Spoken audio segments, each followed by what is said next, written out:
Hey everybody, welcome back to Barbecue by Biggs. I'm Aaron and today we're doing a beef shoulder roast. You know what, with the prices of beef going through the roof in most areas, we found these on sale for $2.99. Now my grandma used to take these and throw them into a crock pot, but you know what, today we're gonna throw them into the pit, add some smoke, and see how they turn out. If you wanna see an awesome beef shoulder roast, you guys come along with us. Stay tuned.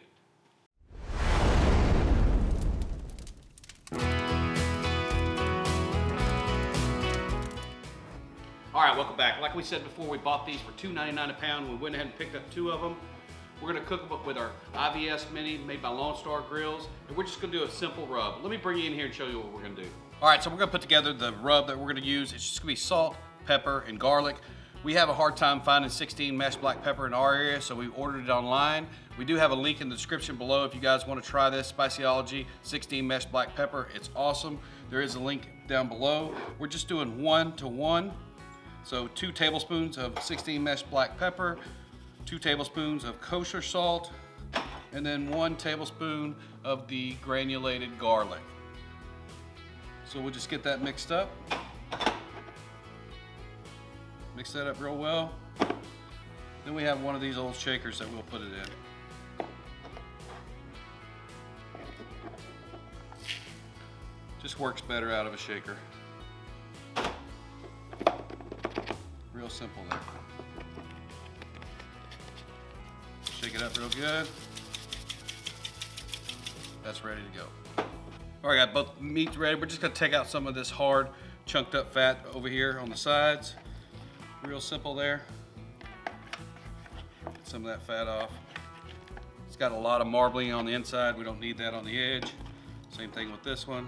Take some of that off. That's about all the trimming that you have to do on these things. They're fairly trimmed well from the butcher there. Just take a little bit of that fat off. Then we're gonna use mustard as a binder. So we're just using just regular old yellow mustard. Let's get that on there. Put some on that side.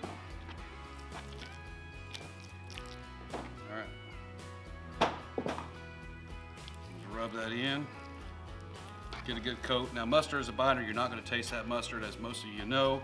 If you're not familiar with using mustard as a binder, mustard really holds that rub on well and lets it set in. You don't get the taste of mustard once you have the smoke added to it and everything else, but it does do a great job of holding your spice where it needs to be. If you don't like mustard or you have a problem with mustard, you can use mayonnaise, you can use oils. Don't really like to use oil on beef. You already have a lot of oil coming out of it. So sometimes that rub will rub off. All right, now that we got the binder on, we're gonna add the rub. As you know, if you watch some of my videos, I use these all the time, these smoking, cooling racks. They're awesome. There is a link in the description below if you guys are interested, but these are amazing to use when you're smoking. Makes it really easy to move stuff around and handle. So we're gonna get these on here as we get them seasoned.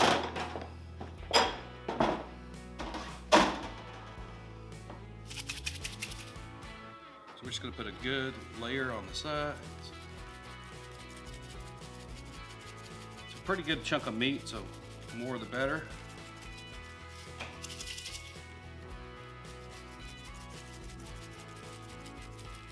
Kind of pat that in a little bit. Don't rub it, but just pat it. Good coating there. All right, so we'll come in here and get the sides. Once we got it on the rack. The good thing about this rub, if you run out, looks like I have just enough for this, but if you run out, it's real easy to make 1-to-1, and then of course, half of whatever you use in the garlic.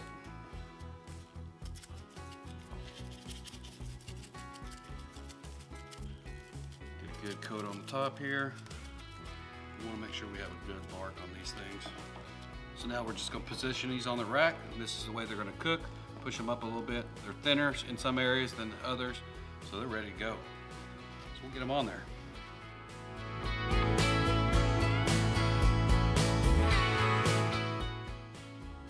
All right, we got them rubbed up, ready to go on to the IVS. You know, we're using B&B charcoal with some little splits of post oak in the bottom. We're gonna run at 250 degrees until they're done.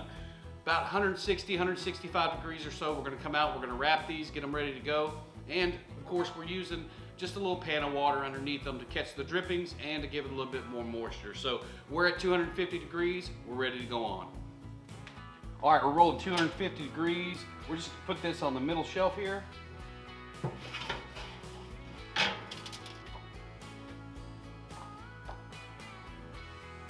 Said before, we're going to cook this at 250 degrees until it's done. Sometimes these things are very, very stubborn. It takes a little bit more time, so it's better to start early and let them rest for longer than it is to rush it and try to get them done quicker. I'm looking at probably on these, they're both about 3 pounds each. Probably looking at about 5.5 to 6 hours, hopefully. May run into the 7-8 range, but at 250 degrees, we'll see how we go. When we get to 160 or so, we're gonna wrap them. And then you know what? If they're not coming along as fast as we want them to, we'll bump it up to 275 degrees to finish them off. So we're gonna leave them here untouched for about 2 hours before we bring you guys back to look at them. So like I said before, we got about a half a pan of water underneath to catch those drippings and to give it some moisture in there. In about 2 hours, we'll come back, look at it. If it's dried up enough, we'll probably spritz. But until then, we're just gonna let it smoke. So we'll bring you guys back in about 2 hours. See you then. All right, the shoulder roasts have been on for about 2 hours. We're gonna stick a probe in them, look in, see what they look like. All right, we've been rolling at 250 degrees. We're gonna get a probe in, and check in, see what they look like here. Oh yeah, they're looking good. Look like it might be time for a spritzing. Let's look at them. Let me bring you in close. Oh yeah, they're looking great. Get some spritz on them. All right, so we're gonna go ahead and get a probe into the biggest one here. Bring that down in, just put that right in the heart of it. Looks like it's drying up in some places, a little wet in some others, but we'll go ahead and spritz it. We'll just get a little spritz, got some apple cider vinegar and some water. Just make sure that those drier parts stay dry. All right, we'll put them back. Look, probably bring you back in about 1.5 hours or so. See you guys then. All right, it's been 4 hours. It shows internal temp around 160 degrees. Initial plan was to wrap at this point. We'll look in and see what they look like. If the bark is set, it looks real good, and the bark is where we want it, we'll go ahead and wrap them. If not, we'll let them ride. Let's check in on them. All right, again, we've been rolling at 250 for 4 hours. Let's see what these things look like. Ooh, keep coming out there. Oh yeah, that bark's looking pretty good. Not quite the darkness or the dryness that we want. So we'll let them ride, but let's take a look at them. They are looking good. Looks like we got a few more hours left. So we'll give them a little bit dose of spray. They're still pretty wet. All right, we'll go at 250. Probably about another 1.5 hours. We'll bring you guys back. See you then. All right, we're at the 6 hour mark. I told you guys at the beginning, these were some really tough pieces of meat. You had to cook them a long time. Sometimes they're stubborn, sometimes they're not. These look to be pretty stubborn.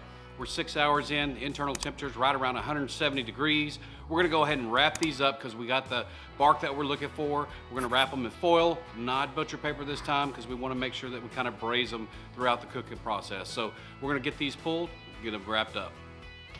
All right, we've been rolling at 250 degrees. We're gonna get these wrapped up, then we're gonna put them back on at 275. We're gonna let the pit come up to 275 to finish them off. Like I said before, they're about 170 internal temperature. The bark is looking good, so we're gonna go ahead and get them wrapped.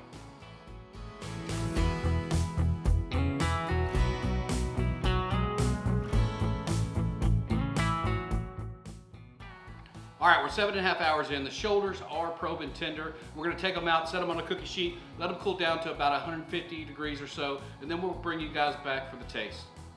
All right, we got cooled off enough to get ready to cut. Let me bring you guys in here to show the cut. All right, let's get this thing unwrapped. Still got a lot of juice in it. Oh, it's looking good. Look at that thing. Still pretty warm. Probed it out about 150 degrees. Like to let it sit a little bit longer, but hell, I gotta work tomorrow, so I gotta get it cut. All right. So let me cut right through the middle of this thing.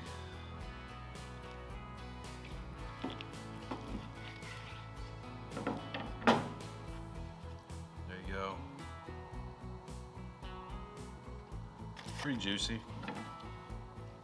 That'd be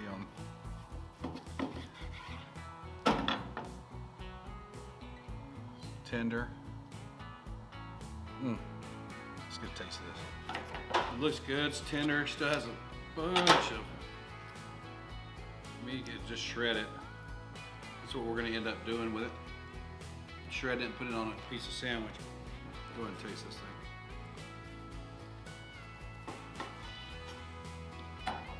You see, not a real big smoke ring, but has a smoke ring on it. It's kind of hard to see, but it's still juicy, still real tender, pulls apart. It's not brisket, but it's damn good. I tell you, I've made a bunch of chuck roasts this way, but haven't done very many shoulder roasts. It's pretty stubborn.